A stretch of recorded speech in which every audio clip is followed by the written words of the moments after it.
Today is part 2 of the series that we started the last Sunday called Calendar Events. Calendar Events.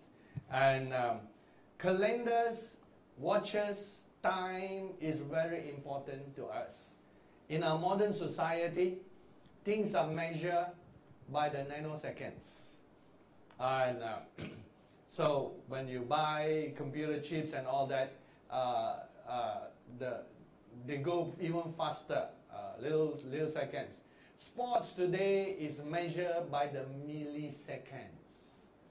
Between the number 1 gold medal and the number 2 silver and the number 3 bronze is sometimes a difference of milliseconds.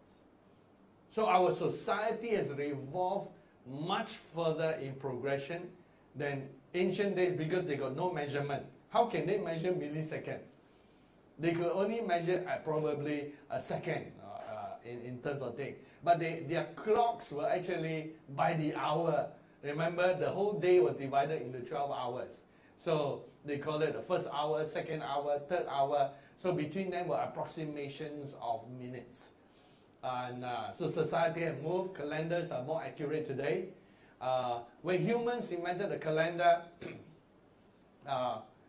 humans make a lot of error. So at first, in our modern society, in the Roman Empire, when they standardized the calendar, because the Mayans used different calendar, we know that the ancient Indians have the calendar, the Chinese and various civilizations have developed their own calendar.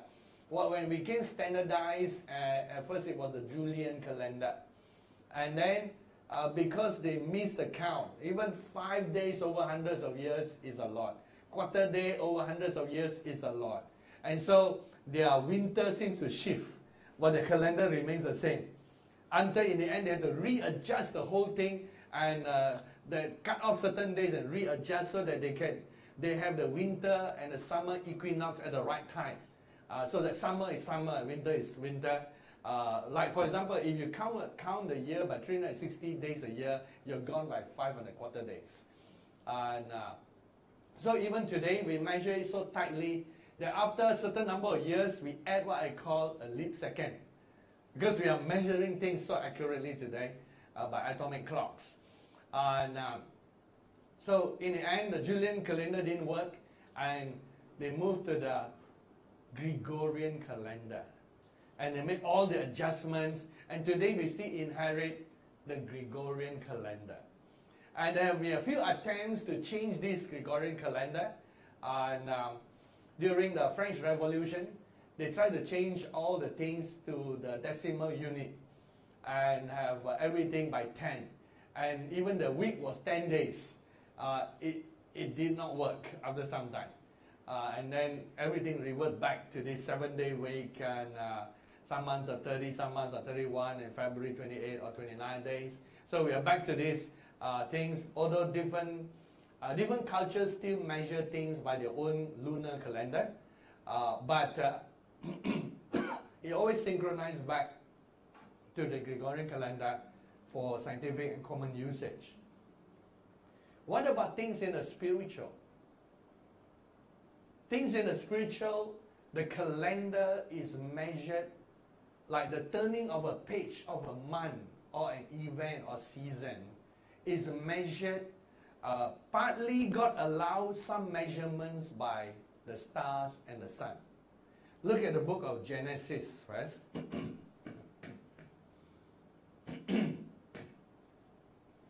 Genesis, when God created or relighted up the sun and the stars after the period of the rebellion of Satan, everything was dark. Then it tells us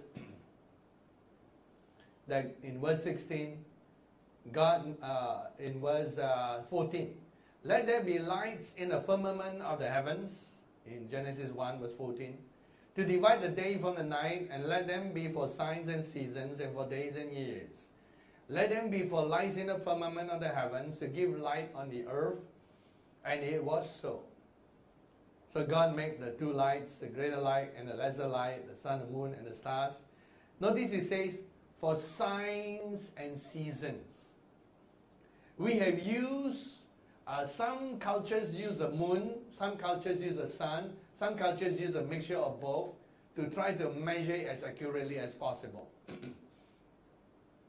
But involved with all this movement of stars and moon and everything, you have things that we have called the eclipse.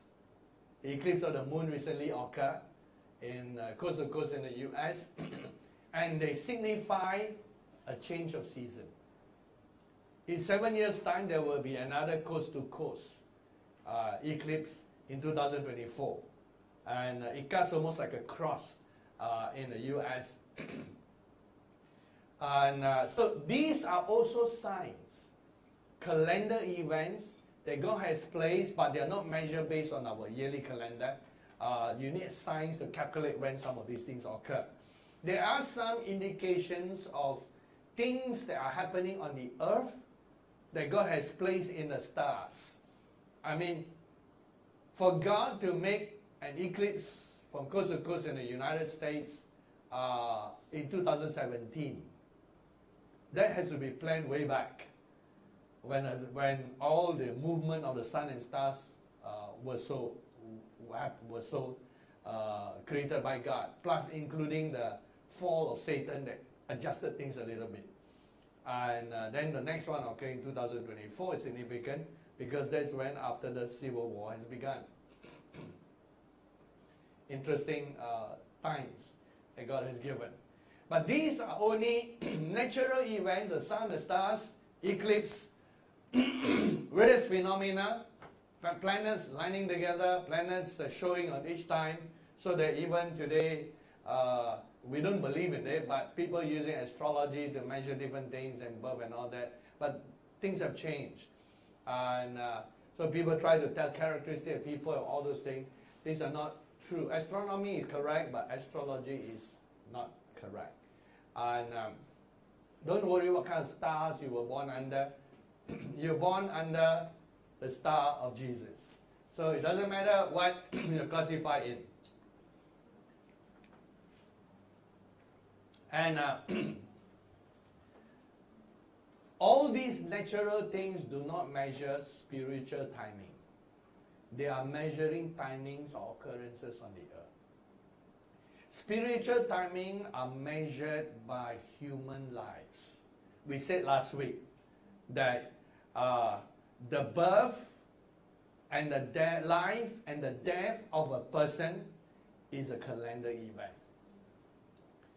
When God decided the 400 years are coming to an end, He brought forth Moses.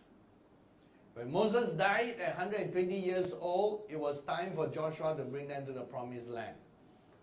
So the birth and the life of human beings are calendar events. We need to recognize them. And let me point to an example here. In the book of 1 Samuel, in 1 Samuel, it was the time of the judges. God has not appointed a king yet. And the Israelites have been functioning under the judges. And the last of the judges was Samuel. But because there was imperfection in his children's life, and it wouldn't have affected all of Israel if Samuel did not appoint his son as judges. So his sons were not functioning in righteousness, and so there was a problem. You look here at 1 Samuel. Oops, I better go. This scrolling is going to be tough. Especially now the words for me are very big, all the way small for you up there. Whoa, these words are big. And okay, here you have it. In the book of 1 Samuel, chapter, looking at 1 Samuel, okay, chapter 8. 1 Samuel chapter 8.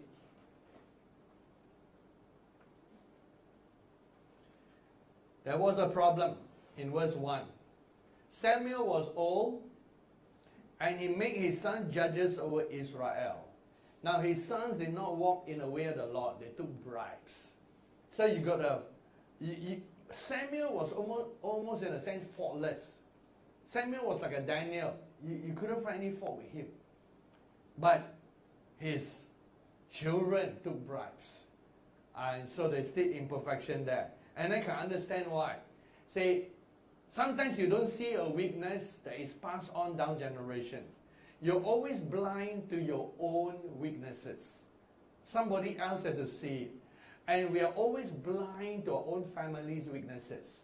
Especially when you're grown up in that family and in the culture. Until you confront another person who's different and they say, hey, you guys are very insecure. Say, what? You live in insecurity for 3 generations. You wouldn't know you're insecure. You got used to being insecure. Or perhaps you're arrogant. And you come from a family of arrogant family who are proud of their lineage. And so 3 generations. And you're not aware that you're proud. Because you live with pride, it's subconscious to you. And it's invisible to you until you meet someone who is humble. Then you don't like them because, you feel they're not like you. But they will tell you, you are arrogant, we are normal. And you say, no, we are normal, you are funny. And so sometimes, it takes something, you meet someone else who's different, then you realize the weaknesses in you. Which is why if you live in a cave like a hermit all the time, you will never know your weaknesses. You live and die without improving your lives. And part of the reason why Christian fellowship is important is Christian fellowship will bring out your weaknesses. And put it this way, if you are like Jesus, why are you afraid of fellowshipping? If you are like Jesus, who's so perfect, everybody loves you, right? No fault. But you're afraid of fellowship because your own weaknesses will come out. But we always excuse, no, I want other people do this and that, and never see your own weaknesses. The greater you're like Jesus, the more you're like Jesus, the more you're capable to fellowship with everyone. Yes, even people who are called Mr. and Mrs. Cactus. Or Mr. and Mrs. Porcupine. They're supposed to be sheep, but when you touch their fur, you get the porcupine spines. So, it's not always that. And sometimes you don't see your own weaknesses. It's just like bad breath. The only person who don't know you got bad breath is the person who has bad breath.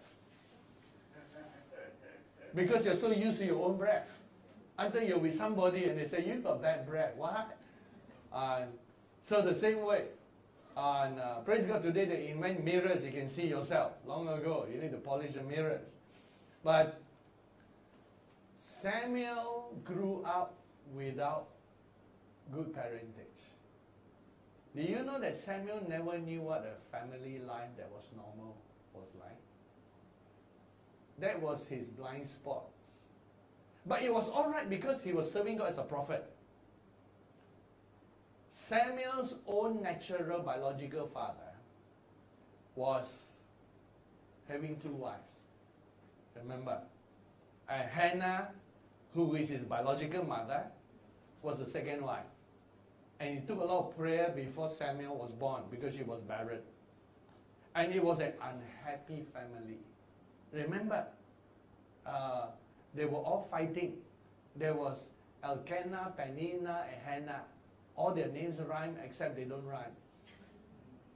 Fighting at home. And all kinds of things. And you can guess, if Samuel was born, even more fighting. And Hannah has more than 1 child after that, God bless her. So Samuel was only a short time in that family. Then he was adopted into Eli's family. What? Eli, worse than Samuel. Worse than Samuel's family. Eli's sons were rebels. And Eli was like a soft father who don't correct them.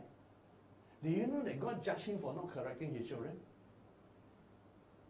God judged him for not correcting his children. And I believe in a marriage relationship, husbands must be brave enough to correct their wives, and wives must be brave enough to correct their husbands. Don't go around the whole world to correct your husband or your wife. Go 1-to-1. if you really have a good marriage. Unless your marriage is so bad you cannot correct each other, there's something wrong with your marriage. Go for marriage counseling. Because the one person who can tell you you're wrong should be the one closest to you. And I have seen in Christianity some marriages where the husband don't dare to correct the wife. So the wife caused problem in the family, and then the problem spread until it becomes church problem. Because in Paul's time, it also happened, remember? Paul told the Corinthians, hey, you know, ladies, be silent. Do everything in your home. That is where he brought the command, be silent in church. But it was contextual. Because all kinds of things were being brought to church. So Paul had to deal with these practical problems. Eli was a soft-hearted father that never disciplined his son when his son is wrong. I can tell you, if my children are wrong, I'll be the first one to tell them. But not in the wrong way, but I would sit them down and say, I believe what you're doing is wrong. I still love you, but somebody must tell you this. Now you make your decision if they are old enough to make their own decision. Somebody must tell them. A good friend is someone who will tell you when you're wrong. Not someone who don't dare to talk to you. And I'm talking about one-to-one, face-to-face. So Eli was judged by God for not correcting his children. Now God was very fair. God didn't judge him for not correcting his children in his own house. I mean, that's his own problem. But the children brought the house problem, indiscipline, into the church.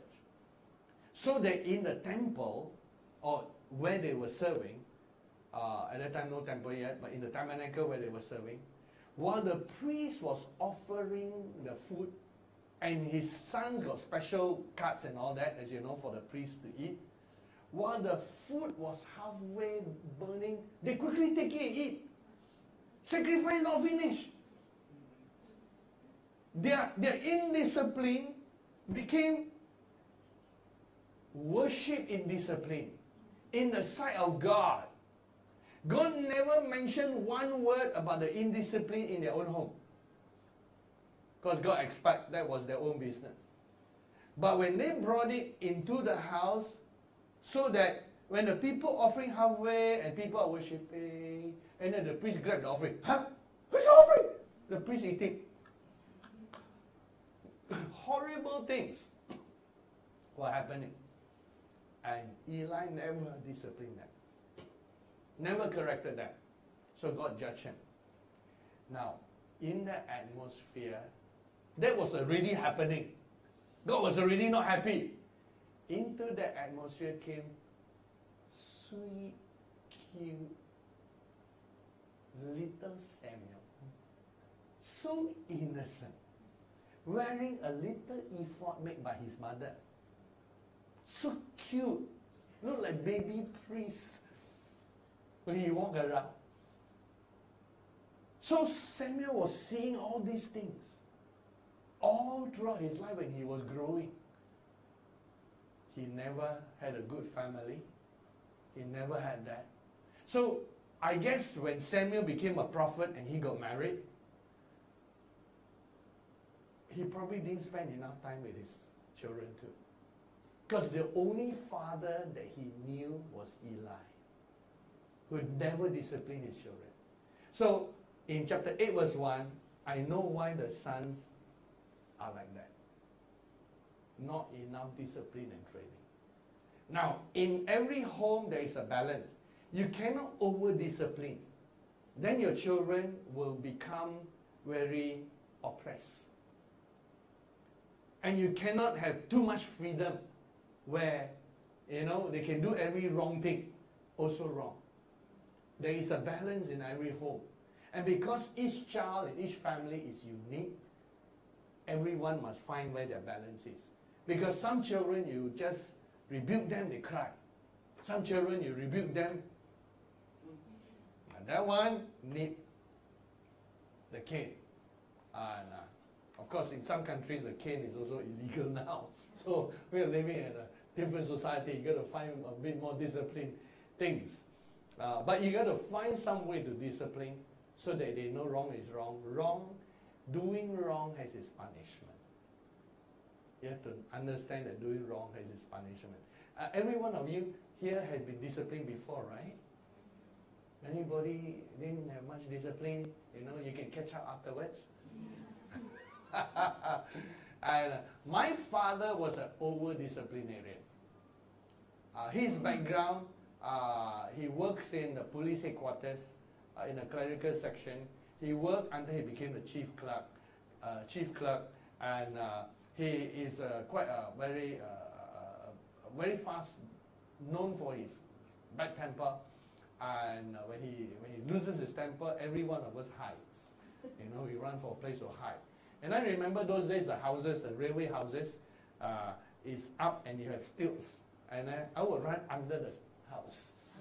And in the end, I ran so often that I had a little corner there where I put all my comics. So when I ran there, I could spend hours there, you know, reading the comics, and nobody could find me there.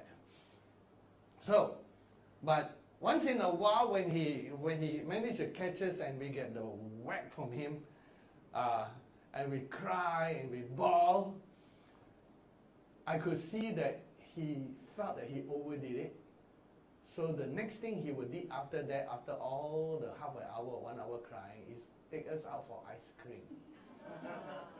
So, but it's not nice to get slapped and then be given good food. You'd rather not get slapped, right? So, but Samuel grew up without that. And so he cannot help it. It was his blind spot. God never judged him in his ministry. See, ministry is ministry. Personal life is personal life, as long as the two don't conflict. And every man of God also has a different personality. You see in the Bible. So Samuel has that blind spot. And I guess he didn't discipline his son. And look, verse 3, his sons walked dishonestly. So much that the elders got problem. The elders of Israel. They say, look, you're old. Your sons do not walk in your ways. And then they want a king. They want a king. It was not time to have a king. Do you know that God intended for them to have a king? Because in Deuteronomy, when they were given the law, God says one day you will have a king, and this is what the king must do or must not do. He must not have too many horses, he must not have too much chariots, and all too many wives. He laid out. And the king must write down his personal Bible, write down this law by hand, and read it every day. So God in the Old Testament, in Deuteronomy, already gave provision for a king. Because God knew one day the calendar event for a king would come. But what happened here is the calendar event has not come yet. It was an in-between event, and the people wanted a king, but for the wrong reason. If it was a king for the right reason, they would have waited on God. And here's the thing, just because there is a problem, there is a problem. The problem was Samuel's son. It doesn't mean that human solution is the correct solution. So their solution is, we want a king like the other nation. That is the reason. Say, we are the only one with a God as our ruler. We want a king. It was not time yet. The calendar event has not come. You know what the other solution is? Remove Samuel's son. and find righteous people to be the judge. Correct? Surely in the whole nation there are righteous people. Look for maybe 70 righteous people. Maybe have a selection system, qualification system. Let 700 come and then get the 10% of the 700, the best of the best of the best. And they will make very good judge. But they offer their own solution. And verse 6, Samuel was displeased. The Lord was also not happy. You can see later that the Lord was not happy because he thundered from heaven. On the day of the coronation, it thundered. Lightning, the people were frightened. Hey, we asked wrongly. We asked wrongly now. Too late. It was not time yet. And then the Lord said, hear the voice of the people. In all that they say to you, they have not rejected you. They have rejected me. See the Lord saying that? It was not God's perfect will, not God's perfect timing for them. The calendar hasn't come. Actually, if I believe David was the correct one, you see, the day that David was born, he would have been the calendar and the month. Remember? Calendars are based on human lives. If David, his age was not given, if David was 17 years old when he slayed Goliath, and since Saul reigned 40 years,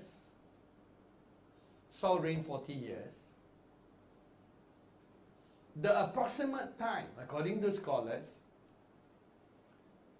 when David came into the picture was many, many years. When you try to count how many years, it's not easy to count. For example, how long did Saul reign? And Saul was not the calendar. He was a temporary stopgap measure because humans want to do what they want. They could have appointed 70 judges from a selection of 700 people. But they wanted a king. So let's see. In chapter 9, the story of Saul came into the picture because God has to choose someone also to fit what they want. And one of the things that when I was conversing also with the first 7 thunders long ago, talking about visions that we both see, sometimes we talk about things, what is it, kind of thing. He says, you see angels with David? He said, yeah. David always got these generals with him. Same like Moses. From the day he was born, he has Archangel Uriel looking after him, and Archangels 3 generals looking after him. From the day he was born as a baby. Because he was a calendar. David also. David had angels assigned to him because he was a calendar event. Now all of us are a calendar event, either in some of us are like calendars for weeks. Some of us are calendar for the month. Some of us are calendar for the year. Some of us are calendar for decades. So like Moses, he was a calendar all the period 120 years because he was ruling over them. David, as long as he lived, was a calendar of the kingdom. Every other kingdom was measured by him. So some of us are different measurement of calendar. And here's the thing. Sometimes people joining a church and leaving the church are also calendar events. I will talk about it afterwards. There is a calendar event for Paul and Barnabas to work together. And then there's a calendar event for them to work separately. Even if they don't disagree about Mark, it was time for them to grow differently in two different fields. Because as long as Barnabas was with Paul, Paul cannot spread his wings. Barnabas was always like God. Paul was always Titi. Even when they started in the ministry, it was Barnabas and Saul. Barnabas and Saul. He was senior. And don't forget, who helped Saul? How much is Paul, who long time was also called Saul, indebted to Barnabas? Number one, Barnabas was the one who introduced Paul to the 12 apostles when nobody wanted to accept Paul. That's a great thing he did. In between the lines, anyway, before we go to in between the lines, Barnabas was the one who opened the door for Saul to go to the church of Antioch. Acts 11. The other incident is Acts 9. It's Acts 11. All this you should know by heart by now, after attending so much Bible study. Acts 11. Barnabas saw the church in Antioch need help. He took the time to travel to Paul's hometown, Tarsus, look for Paul, and brought him all the way to Antioch. Acts 11. Acts 13, they worked together in the church there. And in a prayer meeting, God said, separate me, Barnabas and Saul, for the work I've called them. Always, Taiko and Titi. Oh, those of you online, sorry, who don't understand the Chinese word, it's big brother and small brother. Taiko is big brother, Titi is small brother. It's correct, right? My pronunciation. Sometimes my Chinese off a bit. So, then, unwritten in between the lines is this. Barnabas was a businessman, and actually he supported most of the missionary journey. So financially, see how much indebtedness Paul had to him. I mean, even if they don't ask for payment, there is a gratefulness there.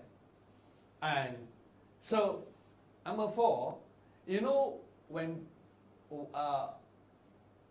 Barnabas he was one of those who sold part of his land and gave to the poor in a revival in Acts chapter 5, when they were helping the poor.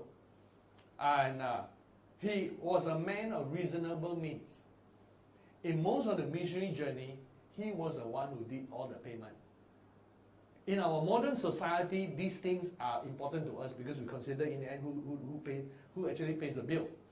But in the Bible, it just sweep under like, hey, you don't know who paid for who paid for Paul's ship, travel here and there. Sometimes we don't know. And then it was a calendar time for them once to be together, and a different time season when they have to grow separately. Now they actually disagree over Mark, but when they parted with good spirit. Instead of one missionary journey, there were 2 missionary journeys. One by Barnabas, and actually not in the Bible, but in the Apocrypha, New Testament Apocrypha, there is part of it consider what I call mission trips or journeys of Barnabas, where they have their own story. Then Paul, of course, he went after the Acts 15, he took Silas, and then in Acts 16 he found Timothy, and he built his own team. There was a time that Paul had to separate from Barnabas to grow to be who he was. Because no matter how much Paul was a man of authority and gifting, through time, at first in Acts 13 it said Barnabas and Saul.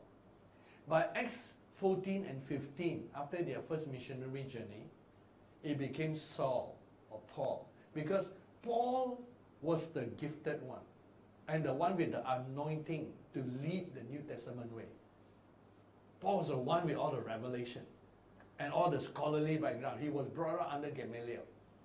Paul was the one. Remember when Paul and Barnabas were preaching together? Remember who they called? They called Barnabas Zeus because he's a quiet guy who seems to be quite a leader. And they called Paul Hermes. Remember that? And so that was part of the story that is in Acts chapter 14. To call someone Zeus means people recognize he is still the leader. Because Zeus is, quote unquote, among the fables of the Greeks, the god of the gods. And Paul was Hermes because he was the outspoken one. But they could see that when together, Paul became TT. And the Taiko was still Taiko. And we entered and separated. Suddenly, after Acts 15, Paul was the Taiko. And he called the shots. He chose who can follow him, who cannot. And he chose, sometimes he called, in Acts 16, he called Timothy to follow him. See, he could now choose his team. And he grew into a different dimension. So it is a part of God's will sometimes for people to sit under somebody's wings until it's the right time. Now, in our modern world full of assassinations and betrayals, sometimes the person sitting, the student sitting, waiting to kill the master, then take over. No, the kingdom of God is not like gangster. In gangster, they just plot until they can kill the one and take over. Then after they take over, they need guards to guard them because they will be assassinated too. And so that is the kingdom of the devil, and not the kingdom of God. Joshua has his fullness of time under Moses. Elisha has his fullness of time under Elijah.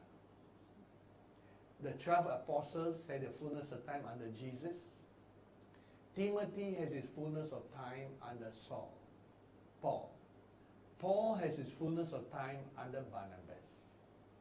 Everyone at some point needs a seafood. Seafood. Oh, I pronounced wrongly. Okay. All right. Seafood. Okay. Okay. A master. Seafood is master, right? Okay. A master. But what we mean is a mentor. A mentor. In a way, because we don't just learn in classrooms. We learn actually by discipling.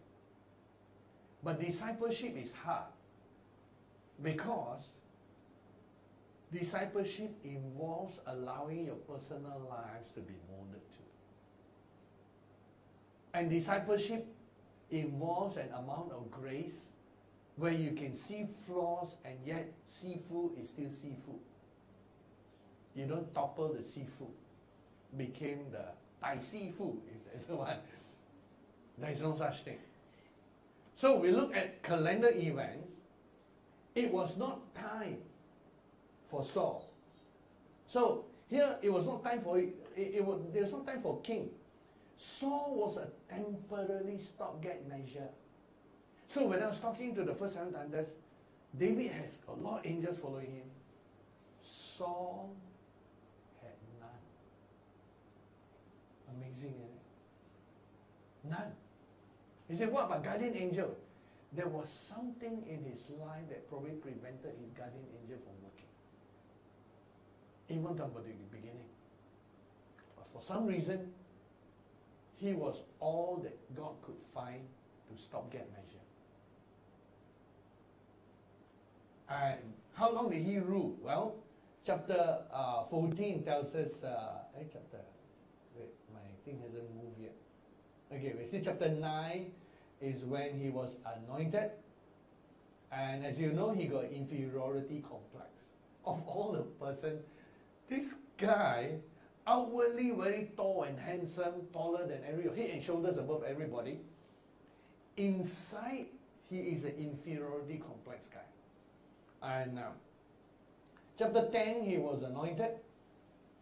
And then the Holy Spirit came upon him because he needed the Spirit to do any of God's jobs. And then there's one place where he mentioned a year or so passed. Where's that place? Let's pass all this coronation and all the lightning and thunder that God displeased with them. Okay. Did I pass too far? Okay. Oh, I passed very far. And within a year or so, he started disobeying God. Tells us here, chapter 13, verse 1. Saul reigned 1 year. When he had reigned 2 years, see, just one sentence past 2 years already. And so by that time, he's slowly building his royalty and kingship. Within 2 years, you see this battle. Then you realize that Saul, it was not mentioned when he was first there, how old he was and whether he had, from the way he behaved in Acts chapter 8 and 9, if he has any family, Jonathan would have to be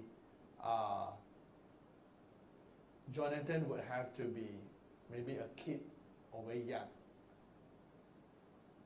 But by the time Jonathan became best friends with David, according to some calculations, Jonathan was close to about in his late 30s or 40s, while David was in his 17 or 18. We should put that if David came into Saul's life at the age of 17, the age was not given, and Saul reigned 40 years, in the middle, let's cut it in the middle. Let's take a pick. If you choose it in the middle, David was not born when he was king, correct? If David was 17. David will have to be born 3 years into his reign, so that in the 20th year of his reign, when David slay Goliath, David was 17 years old. And since Jonathan was roughly, let's take a round number to count, 40 years, as some people say. If he was 40 years old, seeing that the way Saul talked and behaved was that he didn't have a grown-up son,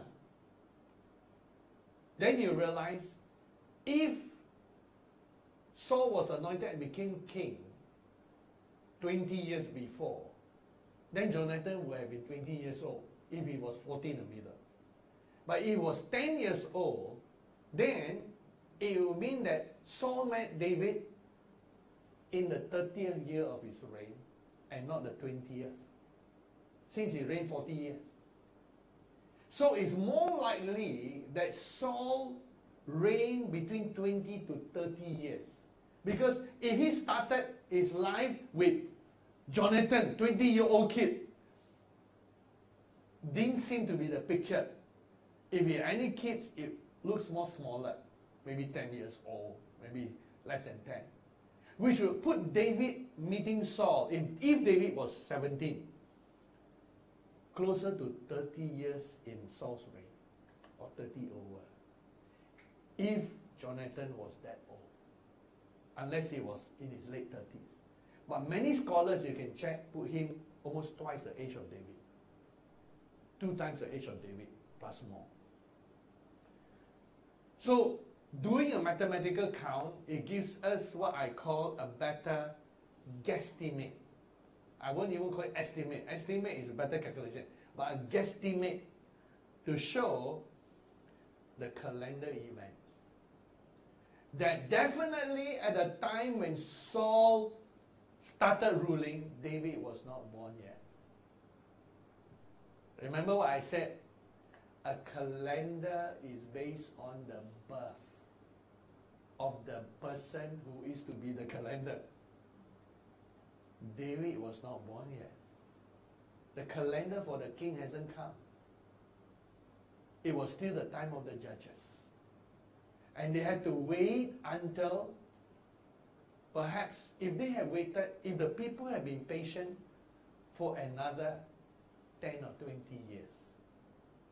Yeah, no doubt Samuel was old, but he was not retired. In God, there's no retirement. You serve him until you go home. Why you're not smiling? Good news, what? Because you keep you strong. Samuel was around when David was around. See how long he lived? If he was old at the time when Saul was anointed, and David not born yet, and David was 17 when he slayed Goliath, plus or minus, 17 is our guesstimate, since same age as, it's a nice age. I know he's a teenager, and so teenager will be, that's why he's still a lad, and still taking care of the sheep, young boy. And that will put, like David served Saul for some years before Saul chased him out. So let's say he served Saul for 5 or 7 years. That means that by the time David was running away from Saul, he was, let's say, 17 plus 7, let's say 24 years old running away from King Saul. And then he went to Samuel, remember? David first ran to Samuel. And then Samuel gave him Goliath's sword and let him eat of the bread. Exceptional case, life and death. So that tells you that Samuel hasn't died yet. And usually, and here's we learned a lot of things on this lesson, a calendar event must be passed one to the other. The end of January 31st means that the next day will be February. So January shake hands one day. Correct? And if it is not a leap year, the end of February 28, and if today was February 28, means tomorrow will be March. Shake hands with March. But if today was 21st February, tomorrow is still February, tomorrow 22nd February. What I'm saying is when the calendar must be nicely spaced. Usually, wow, where's our Alex to do this again? Okay. Usually, how about you come and do it for Alex? We just have to do it. Can you do it nicely? You know what I was thinking of bringing? My spare bull worker, so that, no, I'm just teasing, so that every time the pastors come, early to church 15 minutes, they will sit down. Okay, training for illustration. Okay, can you stretch? Okay. That is March. April is coming, but April cannot touch, so cannot pass on. Right. So April is coming, day by day, and finally April is coming near. Sometimes you're waiting for the day, let's say your birthday is coming 2 days, 3 days, 1 week, still waiting, but still got gap. You have to be actually the very next day before. Same like Christmas Eve is Christmas Eve. Right? So today you have Eve, which is 23rd. But Christmas Eve is Christmas Eve. Christmas Eve is a nice day because next day is Christmas. And although Jesus was not born in December 25th, it's a nice day to celebrate. He's actually born around April, close to the Passover. So, and just like you all have your Chinese reunion dinner, so when do you have your reunion dinner? Eve! New Year's Eve. But I heard that some traditions, now today they are modernized, they cannot get together, so they do on the eves. And sometimes you got two families, so when you do the eve, when you do the eve, and then some because they all want to go for holiday. They do 1 week before or something like that. Anyway, but it is nice to have the actual day, right? When you're actually celebrating. So when the eve is the eve, is the eve, is the eve, is the next day, and actually get to shake hands. Thank you. So the calendar, and this is the third point, must pass smoothly. Cannot like gap like that. Must pass smoothly. You know why they cannot have king? Remember the Lord says, they haven't rejected you, they have rejected me. You know why? Samuel didn't die yet. According to our calculation, Samuel got 20, 30 years of good life still. The time of the judges will only finish when Samuel, kaput, sorry, died. As long as he didn't die, cannot. But God overlaps. Before he died, the calendar is born. But the calendar do not meet. Sometimes they might serve one another. But the newer calendar will wait under the other one before the page is turned. Moses transmitted it to Joshua. In Deuteronomy chapter 34, Moses laid hands. Well, that's the best. Passing over the mantle. You all know the verse, Deuteronomy 34. Moses laid hands on Joshua, and the spirit of wisdom came on Joshua. From that day onwards, the mantle was passed on. And Melchizedek and Abraham, remember we did Genesis and the timeline. Melchizedek had to pass a blessing to Abraham, and then something was changed over. It became Abrahamic calendar from then onwards. It's official because on the day they met. And you realize, we studied the book of Genesis. Noah's flood came. You know, literally, during the flood, and from the time the flood began, the calendar was based on Noah's life. In the first year of the 600th year of Noah, in the second year of the 600 of Noah, Noah was the actual calendar because he was the calendar. And you all saw the chart that we had.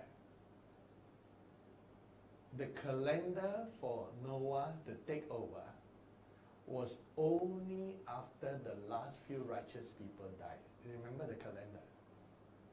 God waited until all the righteous people died. Then only the flood can come.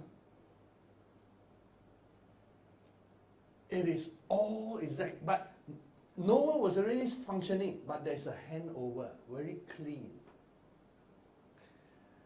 Samuel was the one to anoint David. And he was. He actually anointed David. So something was imparted, but he has to be there to watch over David until David can take the mantle. Samuel died. David led the way. And you read very carefully, Samuel only died when David was ready to lead a group. When David started forming his army, sometime, and he formed his army in the wilderness. Sometime after Samuel died, David formed his army. Can you see the transition of calendars? So what we are looking at today is the third point. We covered 2 points the last Sunday. Transition between calendars are very important. We must not rush them. I think there was a statement made by Archangel Uriel during the downloads on the Old Testament panorama. And that was when Samuel was waiting, looking at all the sons of Jesse, wondering which one. And then they got to go and fetch David. And when they went to fetch David, after looking at all the sons that none of them qualify, Angel Uriel made a statement. See how they have to wait until the right one comes. There is a timing to everything. And Samuel was the one who started the school of the prophets. And the prophets, as long as David was king, the prophets were under him. You cannot have two red Indian chiefs. Even in any committee or any team, you still need a captain. Right? Even if in a board where all have equal voice, you need a chairman. And you know what boards are like. The chairman usually have another casting vote in case there's a tie. Same when you have a team, the captain might have the last word. So, when several calendars are laid one after the other, the primary calendar that exists must be allowed to finish its course. If you don't, you will end up as a Saul, who was always trying to go against Samuel. Now you see that when Saul offered the sacrifice, there was two transgressions. One was that he trespassed from a king to try to be a priest. The second transgression was this. It was not time to be king. The people wanted a king. It was a time of Samuel the prophet. As long as Samuel the prophet is there, don't care whether you're king, emperor, or whoever, you are under his reign. That is why you cannot do anything unless Samuel do it first. Unless Samuel permitted it. It was his calendar. It was still like the month of March. As long as it's March, you cannot start counting April. April have to wait. When it's April, May have to wait.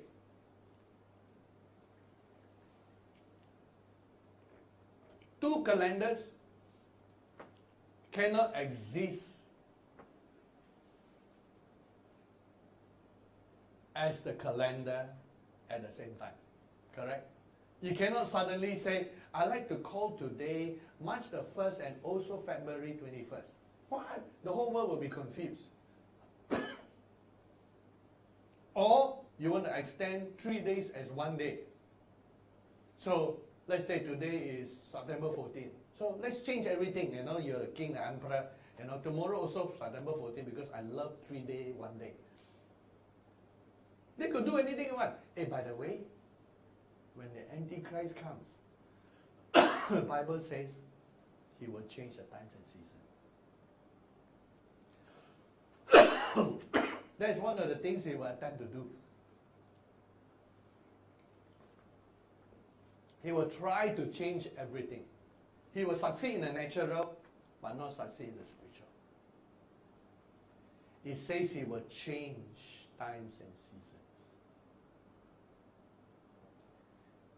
Two calendars cannot exist being that calendar at the same time. If there are other calendars in the background, they must submit to the existing calendar. Until the existing calendar finishes, then the other one can come. Okay. How will we know when a major calendar comes? God already prophesied. There will be times when God says he will raise up those calendars. Now you remember, that at the beginning of King Jeroboam's reign of the northern kingdom, he built an altar. Then there was a young prophet who came from the south. And the prophets prophesied. A king by the name of Josiah will destroy this. When he named a name, he's telling you a calendar. During that person's reign, that's a calendar with it. And there were many kings. In the south, there are many. Josiah was among the last few kings. So you can imagine how many kings could not destroy the altar. God allowed it to exist in the north as a test of the people until Josiah came. And by the time Josiah came, practically the northern kingdom was already destroyed. There was no more northern kingdom. But the altar was still there. The altar was not destroyed. It was Josiah who destroyed the altar. And you look at it, if there was another, if the northern kingdom still exists, Josiah will have to fight a war before he can destroy the altar. It will be a civil war. Israel against Israel. South against north. But God waited until the northern kingdom was swept away by the Assyrian kingdom. Then only left the southern kingdom. So the southern kingdom exists. And then there was Josiah, which is like, a few steps down the line from Hezekiah. Then a lot of time has passed by. There's no more northern kingdom. It's all destroyed in plain wasteland. And he went and he destroyed the altar. It was the timing of God. So let me point to some of these events. That event is found in 1 Kings. Let's see. Oh, sorry, 2 Kings. Yeah. It's somewhere in 1 Kings. Sorry, 1 Kings. And you have Jeroboam at the end of Solomon's reign. Okay, let me jump. I'll jump straight to Jeroboam. Jeroboam, who comes to mind after Solomon died. And okay, let's jump all the chapters. He was around during the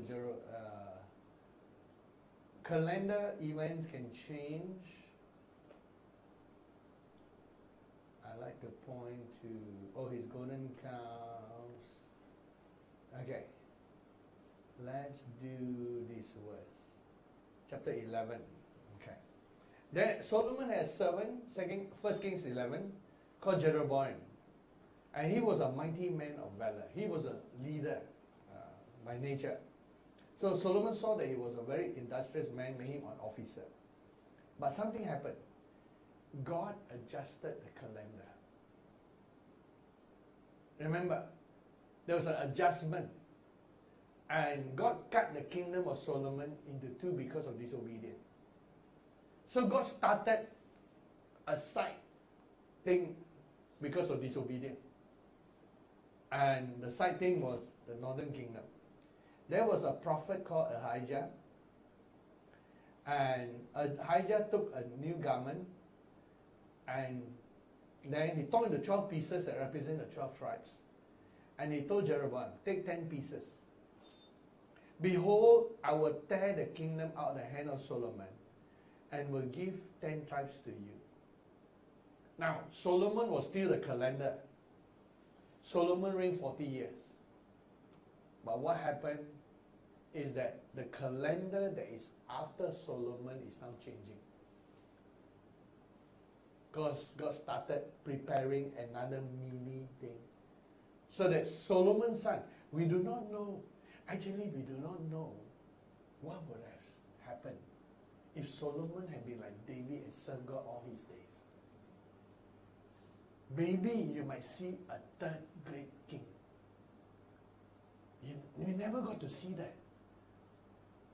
So his son Rehoboam took over and it became a dual calendar. Two kingdoms exist at the same time.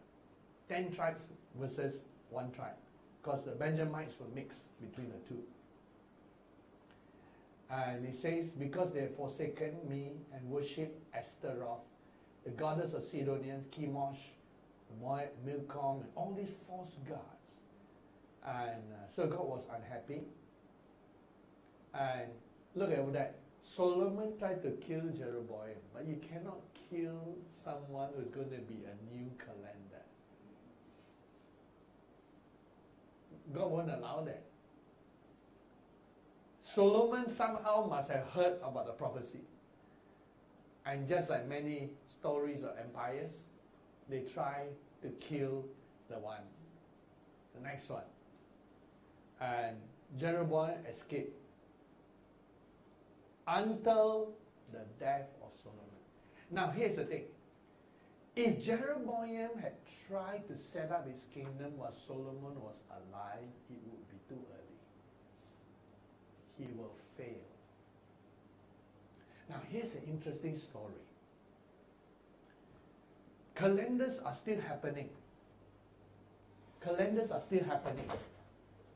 And while calendars are still happening, you see sometimes in the history of the world, kingdoms come, kingdoms fall, correct?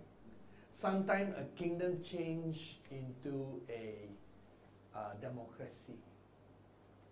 You see the French Revolution. You see, after this lecture, so kind of, you can, by the way, you can ask questions.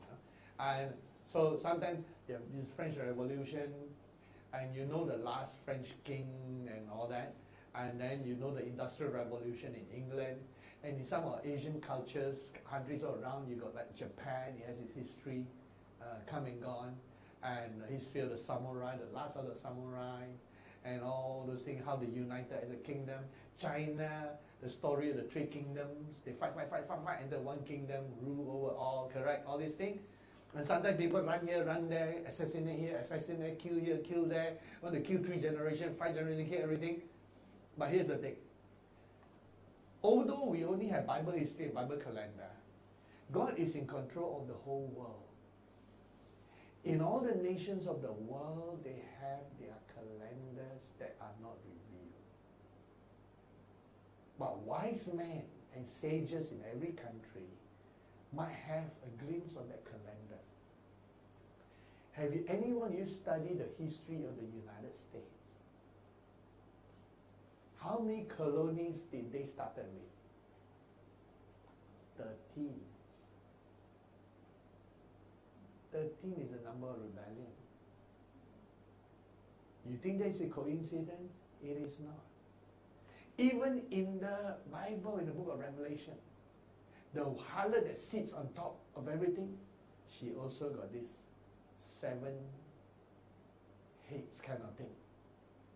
A beast with 7 heads. All those are calendars that God allowed. Remember when he gave to the Antichrist times, and half a time. He limited him to 3.5 years calendar. He said during that time, he permits something. But God is always in control. So if you look in every country, in every place, they have their mini calendars. Except if the Bible includes every country in the world, wow, the Bible is so big, like Britannica Encyclopedia. So each country has its own little calendar. The same, like this lovely country of Singapore has its calendar. So, one live, one die, one come and go, calendars are changing. Same with surrounding countries.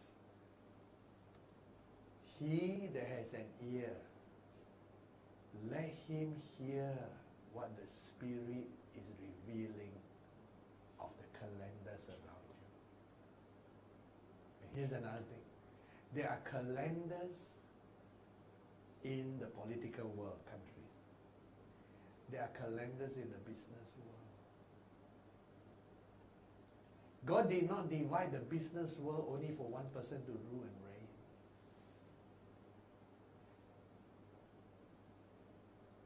The Warren Buffets of today will be nobody tomorrow after he dies. The Bill Gates of today will be different. And we got another nearly 50 years. 45 years. You will see people whom we do not know yet, who are now underneath. Like for example, 20 years ago, anyone heard of Facebook? No one will dream that Facebook will be as big and bigger than Google. You thought Google was it. All these things are permitted by God. No one receives any kingdom, business empire, without the angels of God saying, it's time for their calendar. And each one, if each is a calendar tells you different things. The month of September for us in Australia is always springtime. In Northern Hemisphere, it's always autumn. We roughly measure December, January, February. Let's measure that as Northern Hemisphere. Is usually your winter, summer for us. December, January, February, yeah. Then March, April, May. And we divide the month into four seasons. Of course, in Asian countries, you got monsoon, raining season, dry season.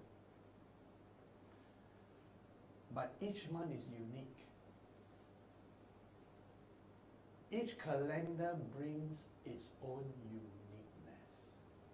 Now, God's calendar are not measured based on a year. It's based on a lifetime. But you can be sure the mathematical numbers are exact.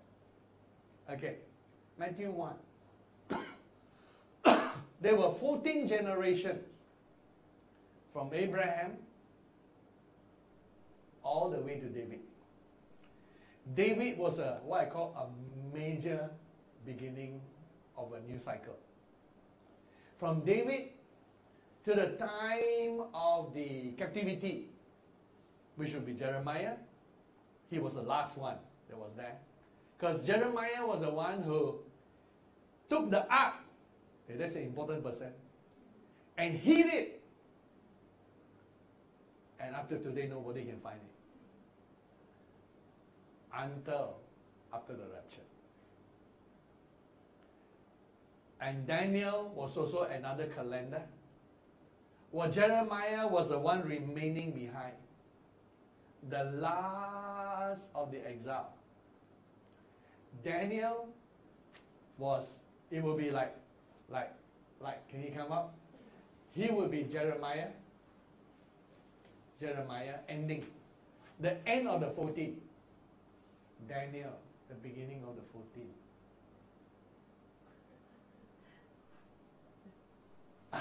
Finally. So, thank you. So there's Jeremiah, Daniel. But it didn't mention names. It mentioned Daniel at the beginning. He was the captivity. He was actually captured. And here's the thing. Can a calendar complain?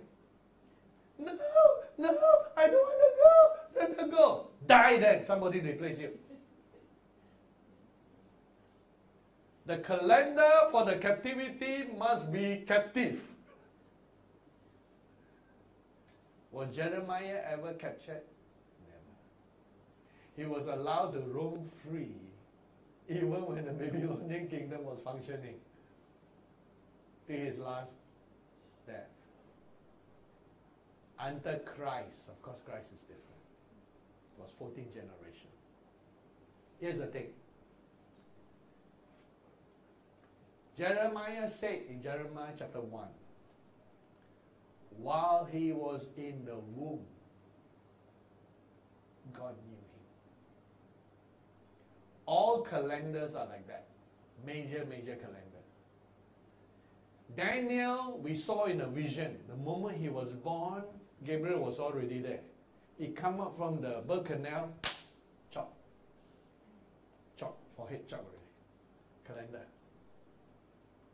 He was already marked from a baby. Now, what did Paul say in Galatians chapter 1?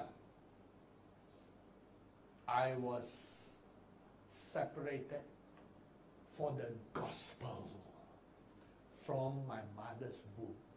Galatians chapter 1. I just didn't turn to all these verses so that you don't have to look at this screen and I have to make the words bigger for you. Anyway, those on the back, you can look at the screen there. Paul was also separated from his mother's womb, correct? So we see these major calendars and how they link into one another. And these are Bible calendars. And if you were observant, you can see that even in the business world and in each society, each calendar was to bring a different thing to the human race. The spiritual calendars bring some level of spirituality. The natural calendars, which are humans, we don't allow, bring a different thing. Nobody knew that you can build $1 billion business from a web browser. Correct? Before Google became Google, you had Netscape. Wasn't Netscape more popular? It was. And before Google came about, you had Yahoo. Yahoo was more popular than Google. They didn't realize that whoever God chose to be their calendar was going to change the world in a different way. Then you have Facebook. Whoever thought that simple thing started in the university to find friends could be something you can find friends all over the world. Do you know today is bigger than a lot of countries? We're talking about 1 billion people on that. And there are more things to come in the business world, in the natural world. People whom you know are calendars. Remember, I talked about the watch, the watch that we saw in the vision. It had four buttons, and when you press it, something like a hologram type of thing came up, and it was a phone, a computer, and everything inside. Today, you are slowly changing and seeing things change. Only a few days ago, or yesterday or the day before, the watch of iPhone can now be separate from the phone because it got its own SIM card. Now no need that one. And recently, they have invented certain things that is still in the test stage, where you know how they try to have their brain connected to move things, and they have now found this person was he has to have two knowledge. He has to be a programmer, and also he's a neurologist who studied nerves. So when he was studying nerves, they opened the nerves of the rat, the arms. They found that the signals from the brain were very consistent. Like each muscle, they could find each nerve control different thing. So you know their recent discovery, which magazine is it? One of the science magazine on the latest discovery. They have found something that they have put like an arm, like you know you put the blood pressure thing on you. They put something over it, and then you know your fingers move. If you hold your arm like that right now, okay, your fingers move. Can you feel the muscles inside moving? And they have got a new breakthrough. Instead of trying to tap the brain from here, they tap, the brain is still controlling this from here. Because they say these signals are easier to measure. It's like a different language. And they successfully put it in this way so that the fingers are moving while they're, like when you're typing. So they're moving like that without a keyboard.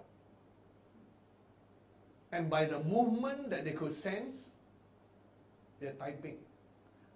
And the typing is faster than your normal typing because you actually don't mechanically do it. It's just no signal. They have successfully done that. So imagine the person, and it's faster than typing because they just, move different things and like they're typing, and they move different position. It's another software that controls this. So they read different signals and they start to type sentence, and it's faster because you don't actually move. It's direct from the brain into the computer. And this group of researchers says the next thing they're going to do is to convert that signal, now it's a big thing, into a band like a watch.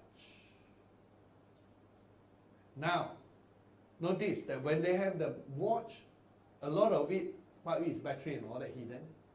If the band has that, and it can sense a signal, and if the software improves, you could actually type by just looking at it, and with a few movements. Who are those who God choose who are going to bring this technology, to bring this? I can tell you, it's all belong to different things. God had chopped up the pieces so that there is no such thing as one to rule all. God caused each one to have their domain in the business world. So today's companies, like, for example, Microsoft is struggling today. You never know that Microsoft will be struggling. The only thing that they are succeeding now is they do the IBM thing. They started trying to do their business in different ways, but they're struggling in different ways, while the whole world is being taken over by mobile Wi-Fi, which Windows Phone is not selling well. They couldn't penetrate the market. To each, God has given different domain. In the business world, there are different calendars. Read it in order to prosper. This message is what? Read it in order to prosper, because you know the next thing. And then in the natural, geographical world, political world, there are also calendars. So there will be such a thing as the last president, the last king, the last day. There will be. And a new one. There will always be. And these are all predestined by God, who does not allow chance to do anything. So God picks calendars, and if calendars are not obedient, God has a backup system on different things. So we see how the passing from one calendar to the other is very important, and they must be connected. And in point 3, as we see the passing of one to another is important because you want to be with Joshua when Moses was dying in order to move on. What happened to people who don't move on? You will become like Noah. After Noah came out from the ark, the angels that were working went with Shem. They didn't go to the other 2 brothers, to Japheth or to Ham. They had their own destiny. But it went to Shem. Talking about the Bible, I think the continuum. You all went to Shem. Shem was the next one. Noah seems to, quote unquote, lost whatever he had, like in retirement mode. He should not. Perhaps he should have followed Shem. Like Caleb. Caleb followed Shem. No, Caleb followed Joshua. And he prospered. He got his own hill. And you know what he asked for? He asked for the privilege to kill the giant. He wanted to be the one to kill the giant. And he was the one chosen to kill the giant. The Anakim. The very people who caused all Israel to lose 39 years. He killed them. That is a big record in heaven. Caleb killed the Anakims. Might just be a line in the Bible, but it's a big thing. So every one of us have our calendars. Every one of you are chosen for something special that no other person can be. The uniqueness that God has for your life. So we need to understand about calendars. When you know that calendars are people, do not resist. Even if they are imperfect. Samuel was imperfect. David was also not perfect.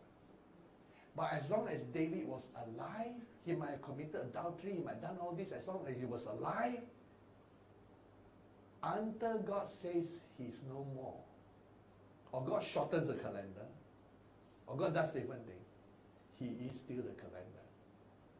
Whosoever went against David died. Because he was the calendar. You cannot depend on predestination for your life. You have to exercise your free will. But at the same time, you cannot go against predestination. To go against it is at your peril. It's dangerous. No matter how talented you are. Again, God does not choose the most intelligent, smartest, greatest ability, strongest. He does not. He chooses whom he wills, that he predetermines. He knows the strengths or weaknesses of the type of calendar he needs to bring up. So in 1 Chronicles 12, we have to be people like the Issachar tribe. It says in 1 Chronicles chapter 12, that the armies were joining with David, different people by the thousands, and they all are saying, now these are powerful people. Amasai, chief of the captains, sons of Benjamin, these are all from the 10 tribes. They refuse. This is 1 Chronicles 12. The northern kingdom was still going on. But the northern kingdom is an illegal existence. Abner was leading the way, Saul's uncle, because Saul died. And he put a puppet king called Ishbosheth. But all these people knew David was the calendar. And they said, we are yours, David. We are on your side, O son of Jesse. Peace be, peace to you. And peace to your helpers. For your God helps you. And David received them. He was not just populated by people from Judah. All the 10 tribes. Those who are loyal to the Lord. Not loyal to Abner. Defected. In verse 19. Some from Manasseh defected to David. While he was going with the Philistines to battle against Saul, they did not help them, for the lords of the Philistines sent him away by agreement. And at that point, they defected and joined him. And so it says David's army grew. You notice from all the different tribes, his army continued to grow. The half tribes, all the different tribes, Naphtali, Dan, Asher, and those with a loyal heart, they came and they joined with David. And there is mentioned here. Oh, okay. I need to give you this one. Fastest way here. Okay, here we have it. Type here. Oops.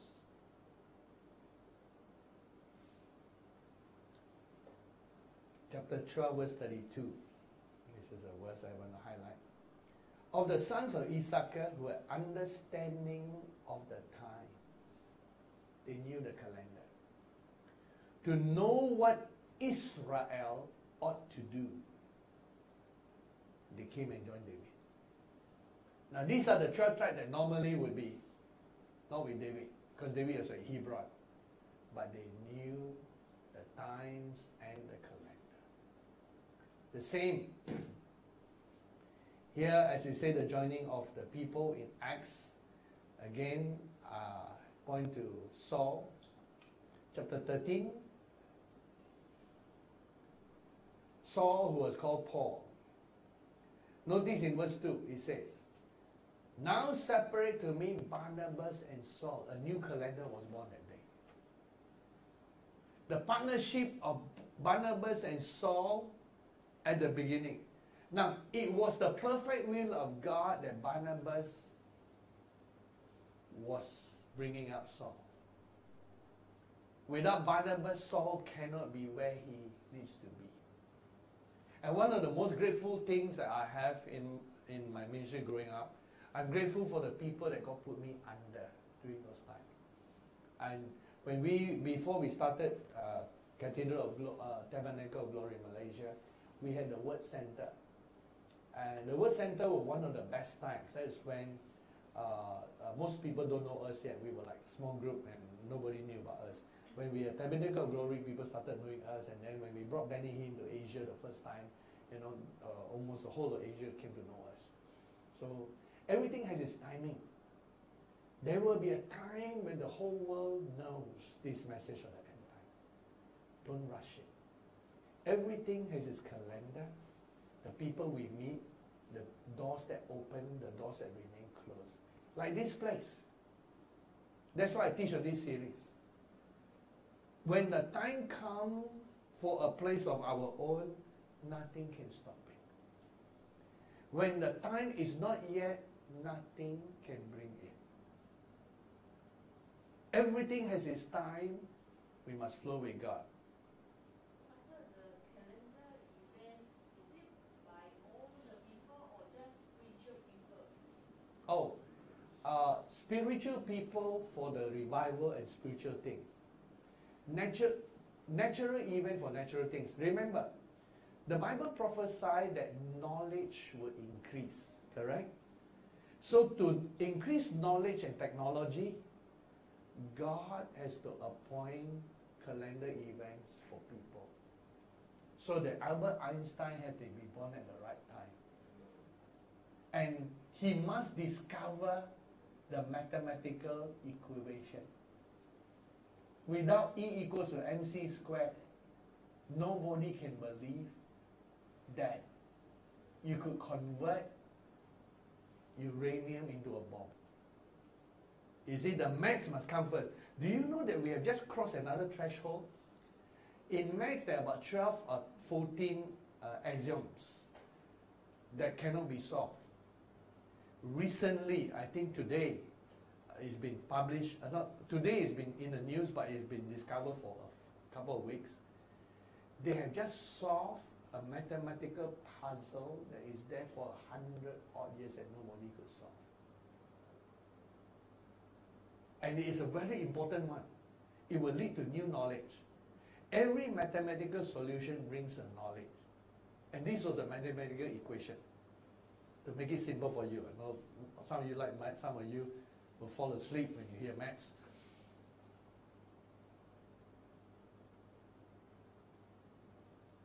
And it did this way. You know that 1, 2, 3, 4, 5, 6, 7, 8, 9, 10 are just numbers.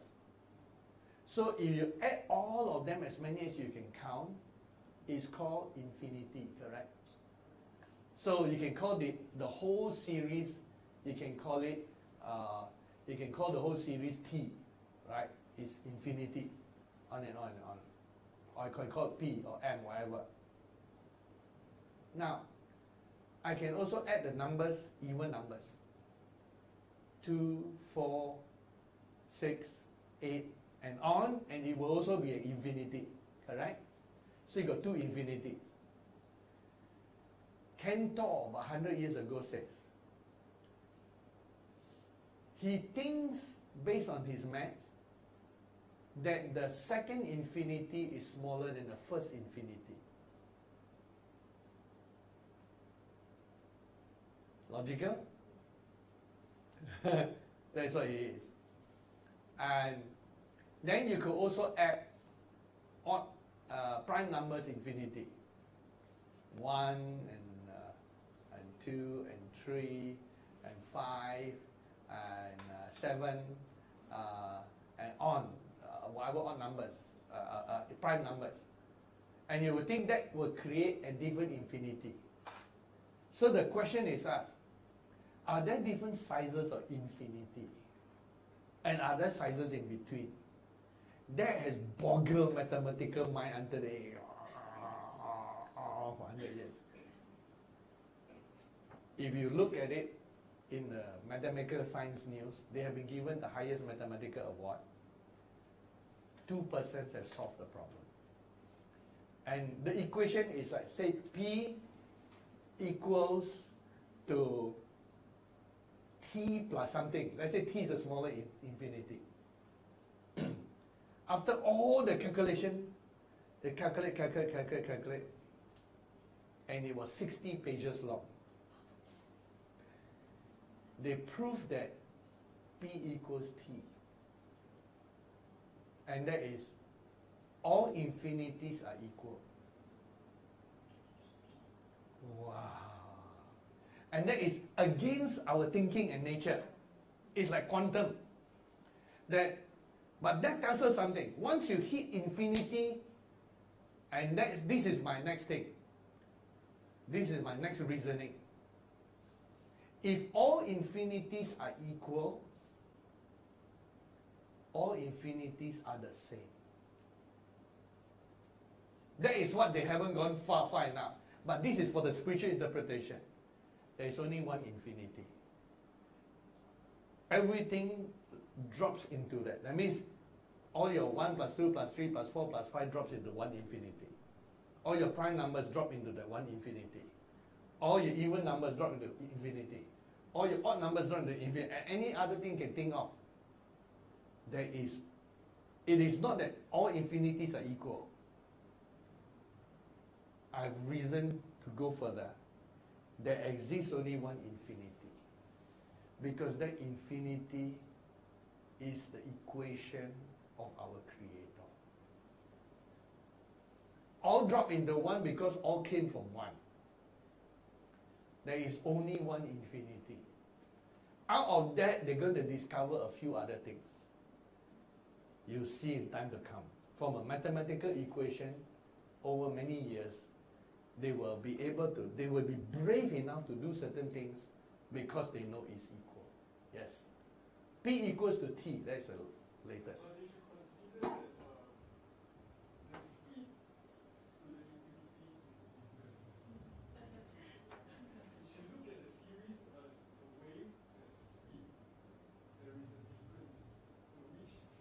Correct. But it's still infinity only has one, which is a fantastic thing. Good point. Reaching that could be different. But that is a big mathematical problem not solved for 100 years. In the end, they put P equals to T. But it takes 60 pages long. They have a summarized equation on the internet. You can check on that. And they've just been given the equivalent of the Nobel Prize in mathematics. And that's about. But they were not solving it. They were studying something else, and then they say, there's a link there. And remember the discovery that when a source produces 2 photons, when you change this photon, the other one changes. Quantum physics. Even though they're separated by space. And they go, recent discovery. We are in the time of great knowledge. You all know that neutrinos exist.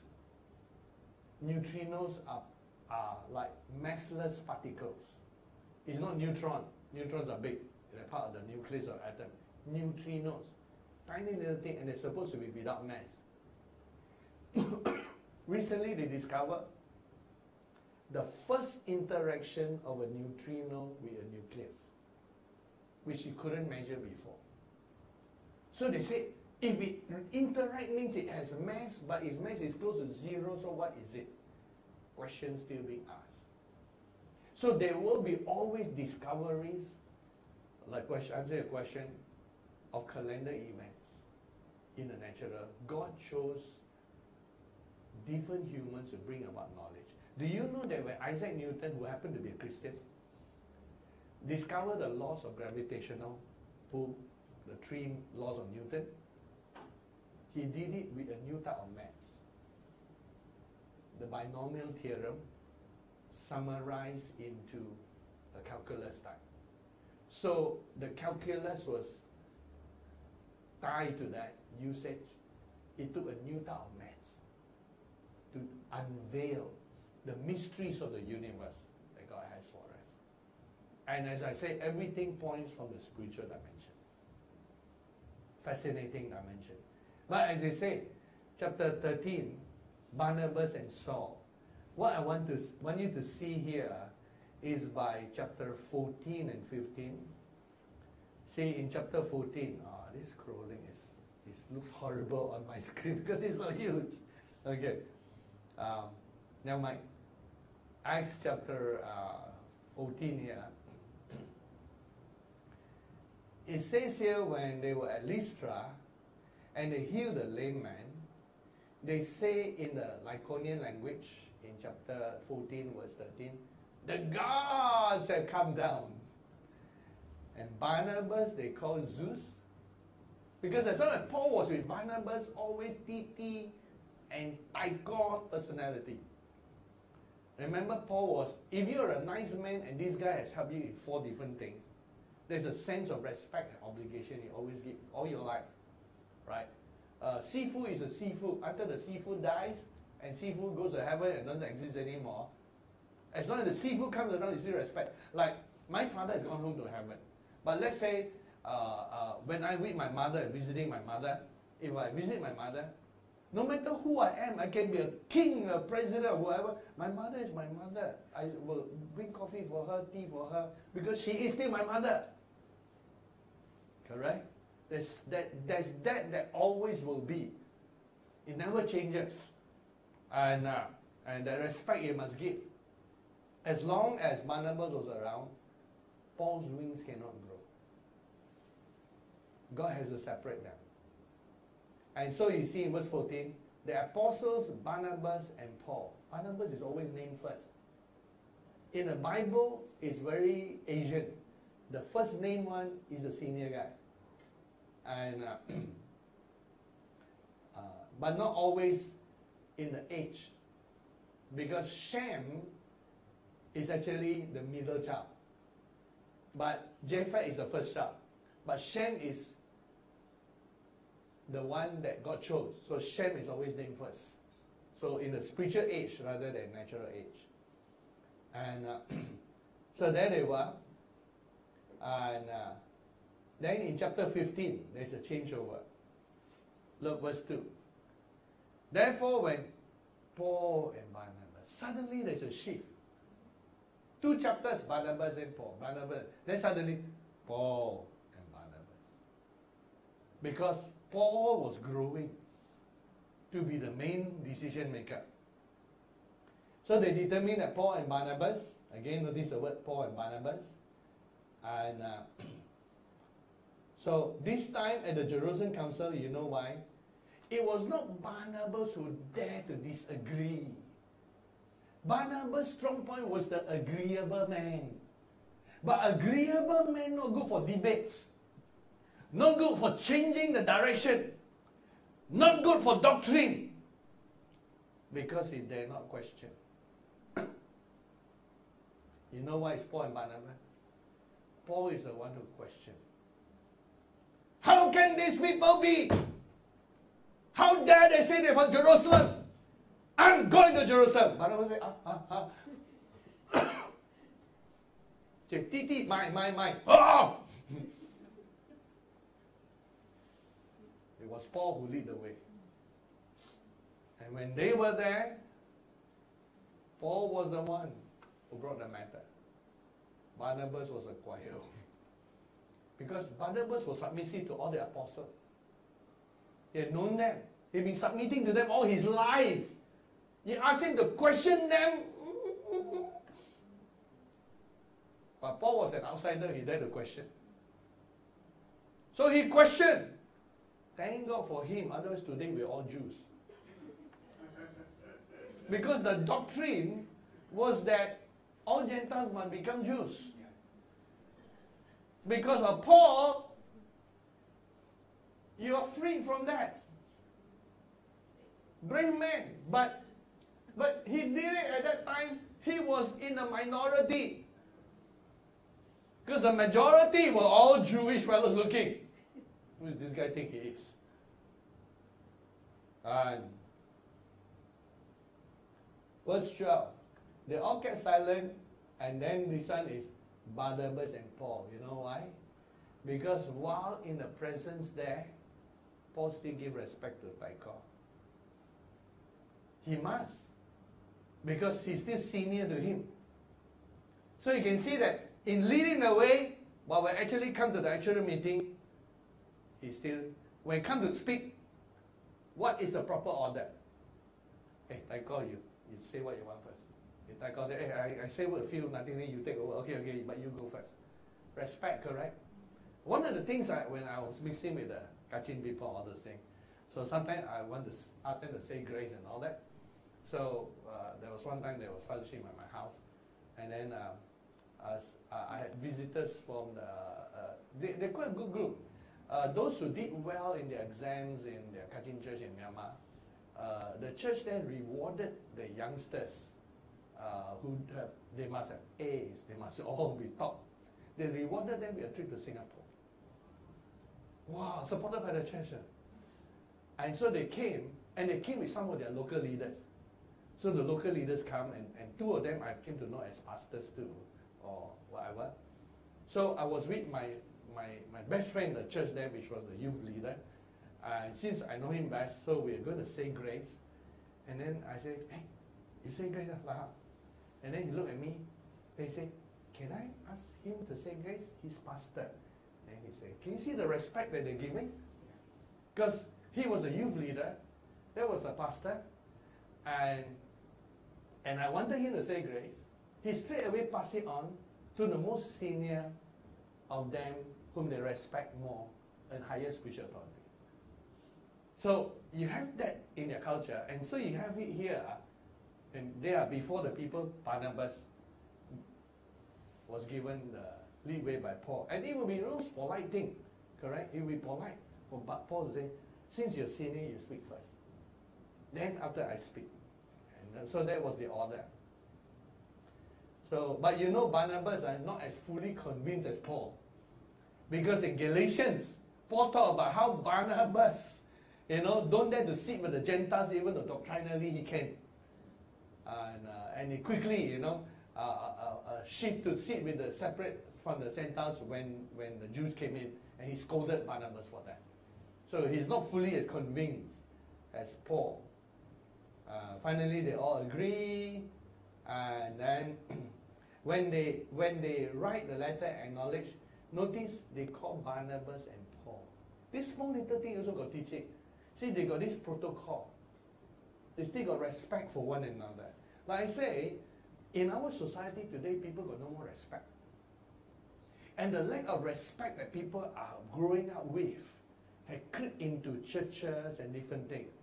And also, of course, Asian culture has a certain respect for leaders and all that.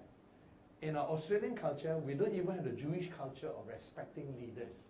I mean, in our TV shows and all that, they really mock all the leaders and political leaders of the land. A Jew would never do that because it's against their commandment. So we have lost something in our liberty. We have lost something in our freedom. Like, for example, people argue for freedom of speech. But freedom of speech doesn't mean that you have to disrespect and insult people, correct? That would be taking the freedom too much. And so, they have that still.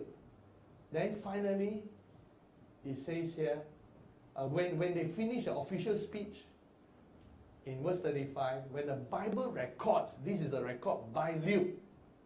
It is Luke who is writing this Acts. He put Paul as number one again. Paul and Barnabas also remain. So you can notice it keeps shifting according to protocol and respect. And then, from then onwards, Paul lead the way. It's the beginning of Paul functioning independently. Verse 36, 37, 38. And that's when they quarrel. And then they pray for one another, forgive one another, and then they form two teams. And Paul began to be fully functioning in a call that God has for him separately. So you can see the flow that is going on here that we discover in this calendar and understanding these calendar events that are there. We already covered 2 points, and then we cover how calendar must be smooth. So the third point is to recognize when a calendar is not over, and to flow with the calendars until the calendar is finished, and then the next one comes. And I conclude with the last point. Did Jesus respect calendars? I mean, King of Kings and Lord of Lords. When he came in, do you know that Jesus refused to do public ministry as long as John didn't finish his ministry yet? He waited until John the Baptist finished. Even though he prepared himself, he submitted to John. Wow! God in the flesh came to John the apostle to be baptized. John took one look at him, pengsan. No, could have fainted. He said, I'm not worthy. I'm not worthy to baptize you. They had a private conversation. The whole world does not know he is Son of God. Only John. Secret. And Jesus says, let it be done to fulfill all righteousness. All righteousness. It is the right protocol. So as this move grow, as this end-time move grow, no matter how you're talented, how you are gifted,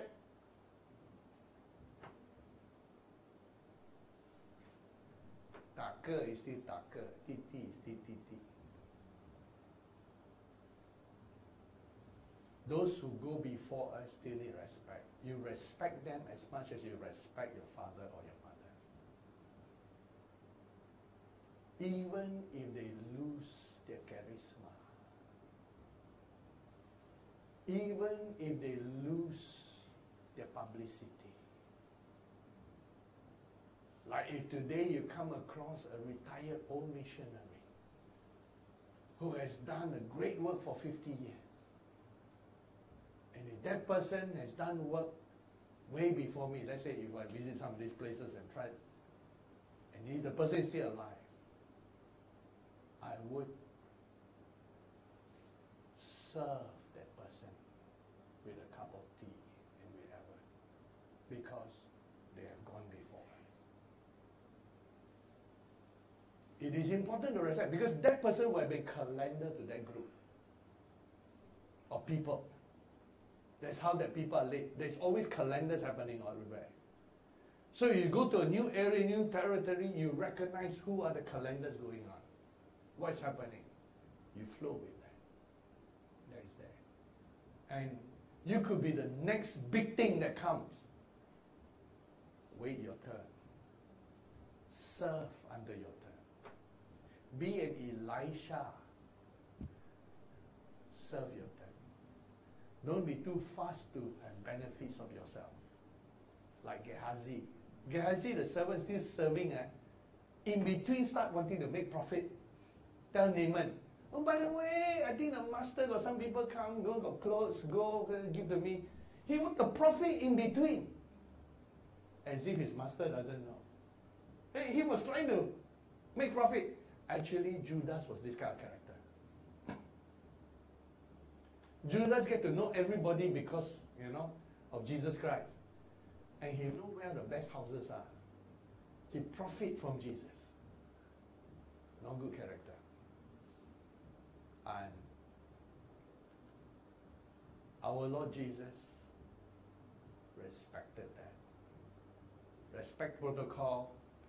Remember, even hanging on the cross, he looked down at John and looked down at his mother and said, behold your mother, behold your son. He took care of them in the midst of dying for the whole universe. Because as long as his mother was there, he wants to care for the mother. He understood that he was under a mini calendar of the mother in his growing up years. Now he was the savior of the world, but there was still a natural obligation that he fulfilled. Which is how in point number 4, God blesses those who flow with the river of predestination. God opposes those who go against the river predestination. Every one of us who have flown in different rivers. Every one of us. And we need to continue to flow in the river of predestination. I don't call it a river of time. It is like a river of time. But the river of time is driven in a certain direction. And believe me, sometimes if you have to wait, you just wait. Remember Jeroboam was promised 10 tribes? He has to wait in Egypt. Wait for what? Until Solomon died. But he could have plot and everything, correct? Which is why I tell the story of natural history. You read the history of some of the people who became leaders of the world, they waited. How long did Nelson Mandela waited in the prison? 30 years. You read the book. 30 years. But when he came out, he was the natural leader. Natural leader to lead an entire nation divided by apartheid forward. Because he was the one that the whites will now trust, who once persecuted him. He was the one that the blacks would trust. And he was the only one who could unite them. I tell you, if he was not prepared in the 30 years, that nation might split into 10 nations, or 2 nations, or 3 nations, correct? But through that, it came about. So God has, sometimes the calendar must wait. December is always there. But in January, December must wait 12 months. Because you're December, and you look, wow, I'm behind February, March, April, May, June, July, August, September, October, November. Wow, I'm really, really behind. What to do? You're predestined to be December. Flow with God's timing. And in the world of the internet today, and in the time of YouTube, people have their 15 minutes of fame. But you don't just have your 15 minutes of fame. You have a place and time when God will exalt you. For when God creates a light, He will not keep a light under a bushel. A light must be put on a lampstand. God has prepared a lampstand for every one of you. And in God's fullness of time, when He put you in the lampstand, it won't be 15 minutes of fame. It will be the rest of your life. You will be doing that. But here's the fourth point. It is sometimes difficult and takes time to accept your own destiny, of the calendar of who you are. Now, was Paul chosen from his mother's womb? Sanctified. But he was not doing the right thing, right? He was doing the opposite of his predestination, killing Christians, going against them. The first part, before he did anything, was part of God's plan. Brought him under the best scholarship, the best teacher. But he was doing all the wrong thing. Until the day of the Damascus road, God appeared to him. Jesus appeared. And he started going the right direction. To accept a destiny is also not easy. Just as John the Baptist found it tough to accept his destiny, especially when his time of calendar was over. Do you know once he was in prison, he cannot be released? The only road home is dying. Once Jesus came, Jesus was a calendar. And in the time of his humanness, he asked. He sent his disciples and said, the disciples said, John asked, are you the one? Because he is not the one, John has to keep on preaching. But he is the one. So John can rest peacefully and die. It is not easy. But to everyone, a time for every season. The book of Ecclesiastes says, there's a time to live, a time to die. Of course, in the rapture, none of us will die. A time to heal, time to kill. Kill the enemy, of course. But to everything, there's a time and a season. Let's all rise together.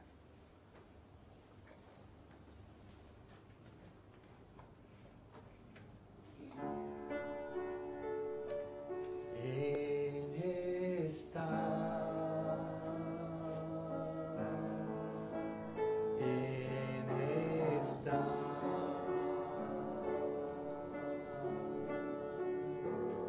He makes all things beautiful. In His time,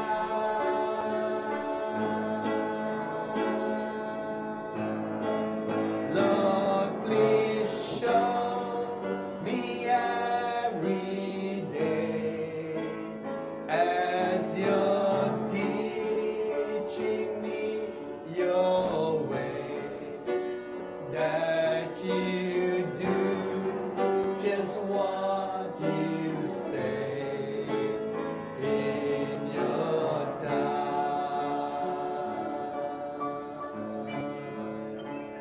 In your time.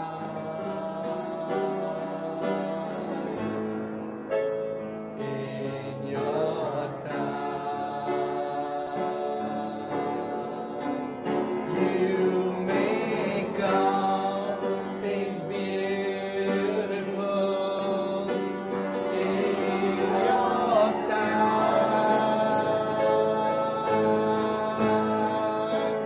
Lord, my life I bring to you.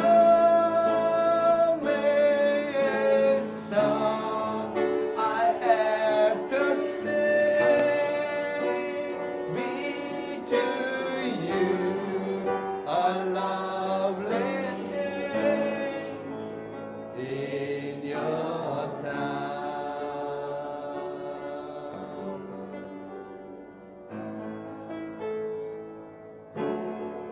Father, even as each one of us face our destinies and our callings, you know we are not here by accident. We are all chosen to be born at a certain time, certain place, a certain culture, certain background, inherit strengths and weaknesses to do and to be whatever you want us to be. All of us called to the new city of New Jerusalem to be your bride. Let your perfect will be done in each life. Open the eyes and understanding of each one to understand the mystery of calendars. That we all may not struggle anymore, but we all may flow in the river of predestination, the river of time to all humans. And be at the right place at the right time, doing the right thing, serving the right people, teaming with the right team, being in the right church, in the right place, in the right fellowship, discovering our place in predestination. So that one day we look back at this life on earth and we say, we were right there where we should be. We were like the army of David. We were like the people of Issachar who know the times. We were right where we should be. Playing our small part, little part, big part, whatever part that you want us to play in the predestination of this end time. For we have passed the midnight hour, and it is time that the bride gather together. We thank you, Father. Release this understanding in Jesus' name. Amen. Praise God. Give Jesus a good clap of offering.